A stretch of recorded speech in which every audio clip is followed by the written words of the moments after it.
네, 저희 민주당은 오늘 2026년 첫 현장 최고위원회로 서울 가락동 농수산 시장에 왔습니다.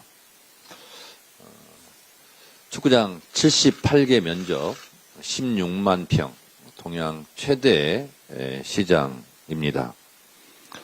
이곳에서 하루에 트럭 5만 대가량이 여기를 왔다 갔다 한다고 그럽니다. 대한민국의 농수산물이 가락시장에 모이고 또 여기서 우리 소비자 국민들의 밥상으로 올라갑니다. 오늘 저희는 와서 청소 봉사를 했습니다. 경매가 끝난 어지러운 비닐 그리고 망 같은 것을 청소를 하면서 그런 생각이 들었습니다. 청소를 하고 나니까 이렇게 깨끗하고 보기 좋았습니다. 쾌적했습니다. 내란 잔재도 깔끔하게 청소를 해서 국민들에게 쾌적한 생활 환경을 만들어 드려야 되겠다라는 생각을 한편으로 했습니다. 이어서 사과 배달을 했습니다. 싱싱한 사과가 산지에서 올라와서 우리의 먹거리가 될 때까지 수많은 사람들이 땀이 필요했겠구나 그런 생각이 들었습니다. 산지에서 제값을 받아야 되는 농민과 그리고 또 좀 더 값싸고 싱싱하고 맛있는 그런 사과를 또 먹어야 되는 소비자 관계 속에서 유통 구조를 어떻게 하면 개선할까 하는 생각도 또한 했습니다. 농민들에게는 소득이 보장되어야 하고 소비자인 우리 국민들은 또 값싸고 질 좋고 싱싱한 과일을 또 먹어야 하고 이 수급을 정확하게 예측해서 가격 안정도 필요하고 또 소득 보장도 필요하다는 그런 생각을 하면서 어떻게 하면 유통 구조를 좀 더 효율성 있게 해야 될 것인가 하는 생각을 그런 고민도 하게 되었고 농림부랑 이 부분도 머리를 맞대고 더 고민해야 되겠다 그런 생각을 했습니다. 아까 청소하면서 내란 잔재 청소를 생각했듯이 사과 배달을 하면서 이 내란에 대해서 아직도 사과를 하지 않고 있는 국민의힘 모습을 보면서 우리 소비자들이 국민들이 싱싱한 사과를 당연히 먹어야 하겠지만 이 썩은 사과라도 철진한 썩은 사과라도 하지 않고 있는 이 국민의힘 모습을 보면서 이분들이 국민들의 자격이 있는가 국민들의 마음을 헤아리고 있는가 그런 생각도 또한 했습니다. 오늘 이 가락시장에 와서 이 아침을 여는 새벽 공기를 마시면서 아침을 여는 이런 선량한 국민들을 보면서 이분들의 눈에서 지난 1년 동안 얼마나 많은 눈물을 흘리게 했고 또 일상이 망가져서 얼마나 불안에 공포에 떨었던 그런 선량한 국민들을 생각하면서 사과 배달을 하면서 그런 생각이 좀 들었습니다. 이제는 철진한 썩은 사과라도 좋으니 제발 당신들의 입에서 비상계엄 내란에 대해서 정말 죄송합니다 라는 말 한마디를 듣고 싶습니다. 국민의힘에서 사과를 할지 말지 계속 고민한다는데 뭘 그걸 고민합니까? 당연히 해야 될 일은 하시기 바랍니다. 박지원 최고가 오늘 시진핑 주석과 이재명 대통령 간에 바둑 교류를 얘기를 했습니다. 제가 17대 초선 때 노무현 대통령과 후진타오 주석이 정상회담을 하고 한중 문화교류의 종목으로 e스포츠를 선택했었습니다. 그 일환으로 제가 베이징에 가서 e스포츠 대회를 같이 한 적이 있습니다. 생각해 보면 그 당시 노무현 대통령과 후진타오 주석 간의 정상회담이 정상적이었습니다.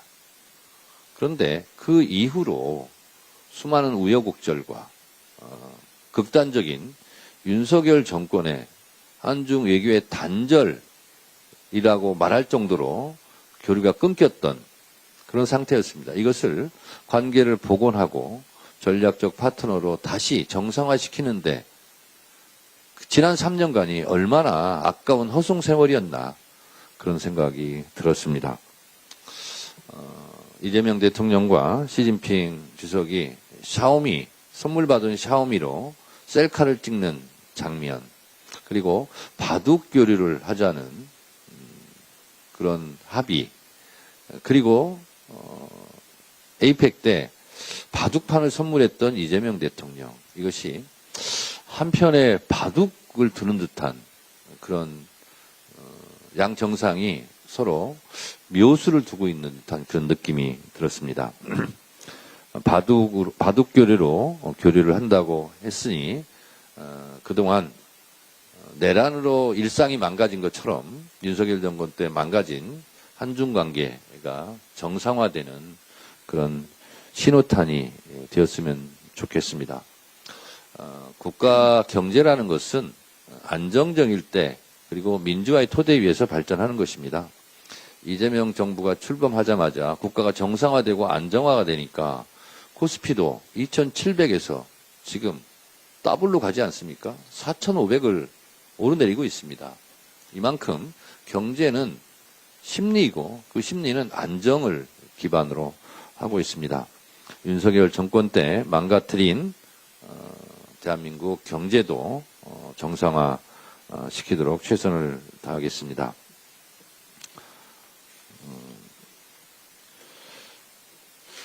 어제 내란 전담 재판부법이 드디어 공포 시행되었습니다.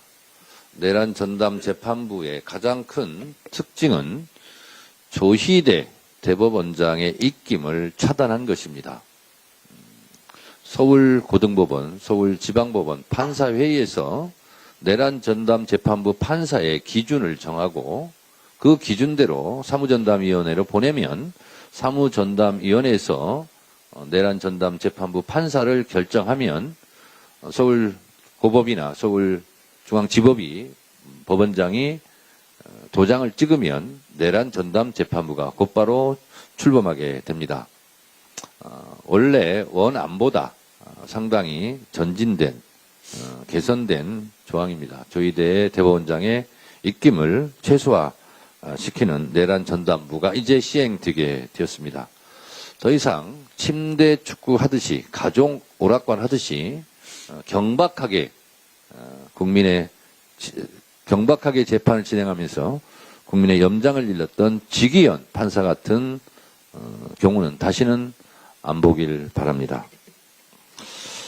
통일교 신천지 의혹을 파헤칠 검경 합동수사본부도 구성되었습니다. 통일교 신천지를 같이 수사하게 됩니다. 이렇게 검경 합동수사본부도 발족한 만큼 이제 통일교 신천지 특검을 못할 이유가 없습니다. 이재명 정부 하에 검경 합동수사본부가 구성되었는데 국민의힘은 중립성, 공정성을 문제 삼지 않겠습니까? 이재명 정부의 검찰, 이재명 정부의 경찰에서 제대로 수사하겠느냐, 중립적으로 하겠느냐, 공정하게 하겠느냐, 이렇게 불만을 늘어놓지 않겠습니까? 그러니까 그것을 원천 차단하기 위해서 특검을 하자는 겁니다. 더불어민주당은 더불어민주당이 특검 추천권을 하지 않겠다는 겁니다.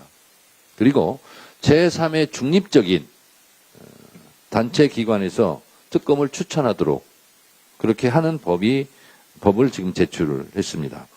그 제3의 추천 단체들은 법학 교수들입니다. 변호사들입니다. 더불어민주당 당적을 갖고 있는 교수나 변호사들이 아닙니다. 이렇게 중립적인 제3의 단체, 그런 교수들께서 추천하는 특검이라면 중립성, 공정성이 보장되지 않겠습니까? 못 받을 이유가 없다고 생각합니다. 통일교 특검 하자고 그렇게 국민의힘에서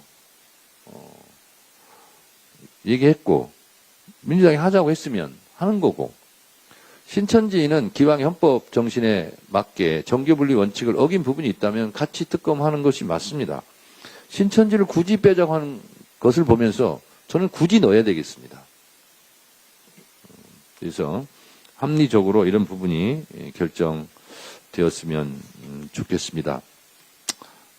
저희는 올해 6월 3일 지방선거를 앞두고 2026년 현장 최고위원회도 많이 하고 앉아서 탁상 공론하는 그런 의미 없는 그런 회의를 지향하고 앞으로는 민생 속으로 현장 속으로 그리고 민생의 생생한 목소리를 들어서 정책에 반영하고 공약을 해서 국민들에게 흡족할 수 있도록 그런 피부에 와닿는 그런 정책 행보를 앞으로 하도록 하겠습니다. 국민 여러분과 함께 손잡고 대한민국의 더 나은 내일을 위해서 같이 뛰도록 하겠습니다. 감사합니다. 고맙습니다. 재미있게 보셨다면 구독, 좋아요, 알림 설정까지 꼭 눌러주세요.